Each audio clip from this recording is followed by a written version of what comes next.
मेरे प्यारे गुरुमुख सज्जनों, श्री रामचरितमानस में भगवान श्री रामचंद्र जी महाराज अयोध्या वासियों को एकत्र करके अपने श्री मुख से समझाते हुए फरमाते हैं कि इस मनुष्य शरीर के प्राप्त होने का उद्देश्य विषय भोग नहीं है।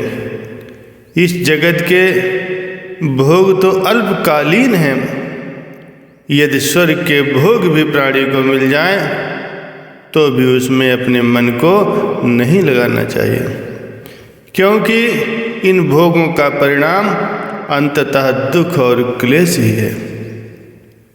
अतः जो लोग मानव शरीर पाकर भी अपने विषयों में मन को लगा देते हैं वे अत्यंत मूर्ख हैं, क्योंकि वे अमूल्य शरीर के बदले नश्वर और दुखदायी विषयों को खरीदते हैं। अमृत के बदले विष एकत्र करते हैं।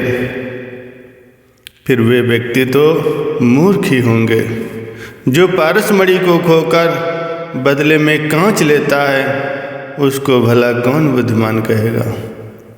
यही तन कर फल विषय न भाई, स्वर्ग स्वल्प अंत दुखदाई। नर तन पाए विषय मन देही, पलट सुधाते सठ विष लेही। ताहि कबहू भल कहे न कोई, गुंजा गए परसमणि खोई। संत दादू दयाल जी भी मनुष्य को संबोधित करते हुए कहते हैं कि मूढ़ प्राणी, तू सदा विषय स्वादों में ही रमा रहा, तूने कभी भूल कर भी प्रभु का नाम नहीं लिया। खट्टा मीठा खाए कर स्वाद चित्त दिया, इनमें जीव विलंबिया, हरि नाम न लिया। ये विडंबना है कि मनुष्य की दुर्लभ देह को प्राप्त करके प्राणी कर्म तो मन की इच्छा अनुसार करता है, किंतु उसकी कामना सदैव सुख प्राप्त करने की होती है। उसकी हर क्रिया, हर गतिविधि सुख प्राप्त की इच्छा के लिए होती है, किंतु सुख का स्रोत क्या है, सुख कहाँ से मिलेगा और कैसे मिलेगा, इसका ज्ञान उसे नहीं होता। मनुष्य सोचता है शायद सांसारिक पदार्थों को प्राप्त करके वो सुखी हो जाए, इसीलिए उसकी सारी शक्तियाँ इन पदार्थों को इकट्ठा करने में ही लगी रहती हैं। जीवन पर्यंत वो मायावी पदार्थों के संग्रहण में लगा रहता है, किंतु परिणाम वही ढाक के 3 बात। उसे सुख की प्राप्ति नहीं होती। वस्तुतः सुख सांसारिक पदार्थों में है ही नहीं, तो उसे प्राप्त कहाँ से होगा। दुख के स्रोतों में यदि सुख ढूंढा जाए तो क्या सुख प्राप्त हो जाएगा? कभी नहीं। प्रश्न उठता है कि फिर सुख है कहाँ, कहाँ ढूंढा जाए? सुख प्राप्ति के लिए जीव कहाँ जाए?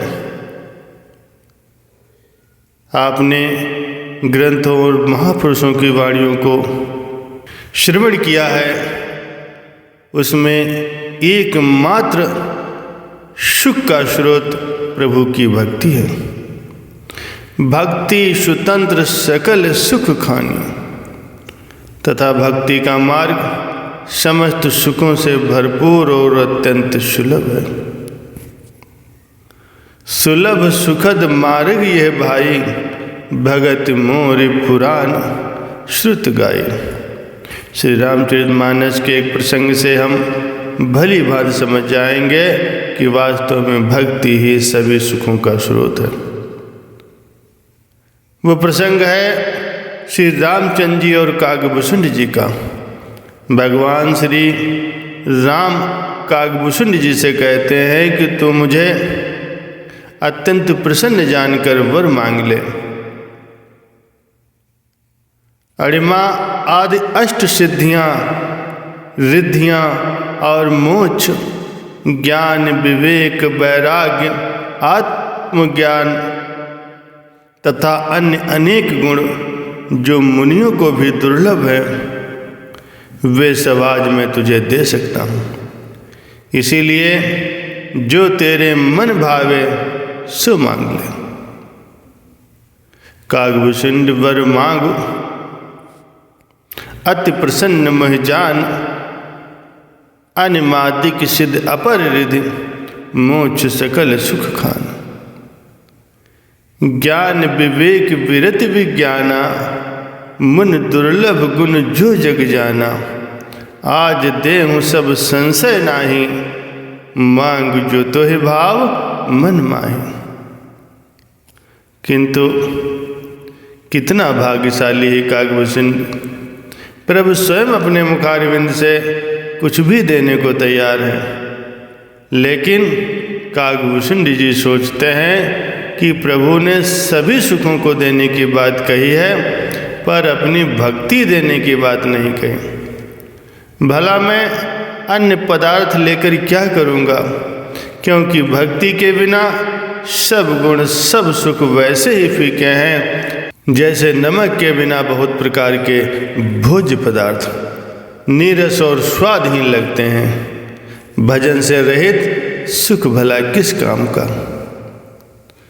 प्रभु कह देन सकल सुख सही, भगति अपनी देन न कही। भगतहीन गुण सुख सब ऐसे, लवन बिना बहु व्यंजन जैसे।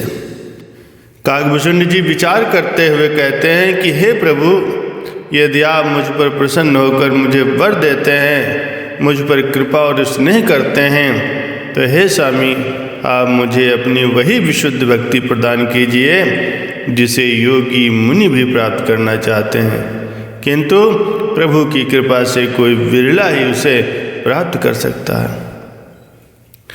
अविरल भगत विशुद्ध तव, श्रुति पुराण जो गाओ। जय खोजत योगीश मुन, प्रभु प्रसाद कोई पाओ।